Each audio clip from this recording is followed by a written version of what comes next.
जन्माष्टमी का शुभ अवसर था। हवेली के हर कोने में रोशनी और सजावट की चमक फैली हुई थी।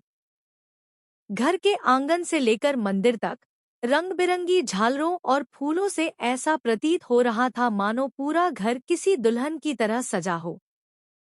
ढोलनगाड़ों की आवाजें, भजन कीर्तन और शंखनाद पूरे मोहल्ले में गूंज रहे थे। इस शुभ मौके पर घर की छोटी बहू अहाना अपनी तीनों जेठानियों चारू, राधा और मीना के साथ हर काम को बखूबी संभाल रही थी। कोई फूलों की माला बना रही थी, कोई मेहमानों का स्वागत कर रहा था और कोई रसोई में प्रसाद की तैयारी में लगी थी। सब कुछ सही चल रहा था, लेकिन अहाना के दिल में एक गहरा राज छिपा था, ऐसा राज जिसे अगर कोई जान लेता तो पूरा घर हिल सकता था। दरअसल जन्माष्टमी की इतनी भव्य तैयारियों के लिए घर के पास पर्याप्त धन नहीं था। अहाना जानती थी कि अगर पैसे का इंतजाम न हुआ तो दुर्गा देवी की प्रतिष्ठा और पूरे खानदान की इज्जत दांव पर लग जाएगी।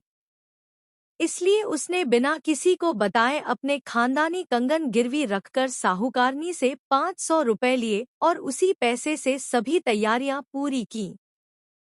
पूजा का समय आया और पूरा मोहल्ला हवेली में इकट्ठा हुआ। सब जगह खुशी का माहौल था। तभी अचानक दरवाजे पर साहूकारनी आ गई। उसे देखते ही अहाना और तीनों बहुओं का चेहरा उतर गया। अहाना के दिल की धड़कनें तेज हो गई। हे भगवान! अगर ये राज खुल गया तो मैं सबके सामने क्या जवाब दूंगी। चारू ने अहाना का हाथ थामकर उसे हिम्मत दी। डर मत बहन, तूने जो किया घर के लिए किया। तेरा इरादा साफ है, इसलिए तुझे शर्मिंदा होने की कोई जरूरत नहीं। लेकिन इस घर में एक शख्स हमेशा अहाना की गलतियों की ताक में रहता था, पलटू दादा। उसकी आंखों में हमेशा अहाना को नीचा दिखाने की लालसा जलती रहती थी। जैसे ही उसने साहूकारनी को देखा, तुरंत उसके पास जाकर धीरे धीरे बातचीत शुरू की। कुछ ही मिनटों में उसे यकीन हो गया कि घूंघट डालकर कंगन गिरवी रखने वाली औरत कोई और नहीं बल्कि अहाना ही थी। पलटू दादा के चेहरे पर एक चालाक मुस्कान फैल गई। उसने मन ही मन ठान लिया, अब तो अहाना की बोलती बंद कर दूंगा। आज इसे पूरे घर और मोहल्ले के सामने बेनकाब करूंगा।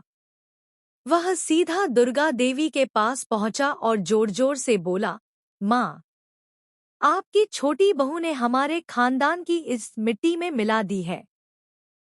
उसने अपने कंगन गिरवी रखकर रुपए लिए हैं। पहले तो दुर्गा देवी को इस बात पर विश्वास ही नहीं हुआ। उनका मन कह रहा था कि अहाना ऐसा बड़ा कदम कभी नहीं उठा सकती। लेकिन जब उन्होंने अपने चारों ओर फैली भव्य तैयारियों को देखा तो उनके मन में संदेह घर कर गया। सिर्फ बचत के पैसों से इतनी बड़ी तैयारी तो संभव ही नहीं। उन्होंने तुरंत साहूकारनी को बुलवाया। साहूकारनी ने सबके सामने सच स्वीकार कर लिया, हाँ, अहाना ने ही अपने खानदानी कंगन मेरे पास गिरवी रखे थे। यह सुनते ही दुर्गा देवी का चेहरा तमतमा उठा।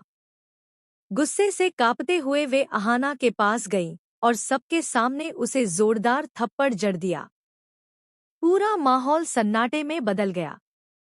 दुर्गा देवी चीख पड़ी, तुम्हारी हिम्मत कैसे हुई हमारे खानदानी कंगन गिरवी रखने की? हमारे घर में ऐसी परंपरा कभी नहीं रही। तुमने हमारे नियम तोड़ दिए। अहाना की आंखों से आंसू बह निकले, मगर उसने अपनी जुबान बंद रखी क्योंकि वह जानती थी कि अगर वह जवाब देती तो दुर्गा देवी की और भी बेइज्जती होती। कुछ पल बाद वह हाथ जोड़कर बोली, माँ, मैंने यह सब सिर्फ आपके सपनों और इस घर की इज्जत के लिए किया है। कभी कभी जरूरत पड़ने पर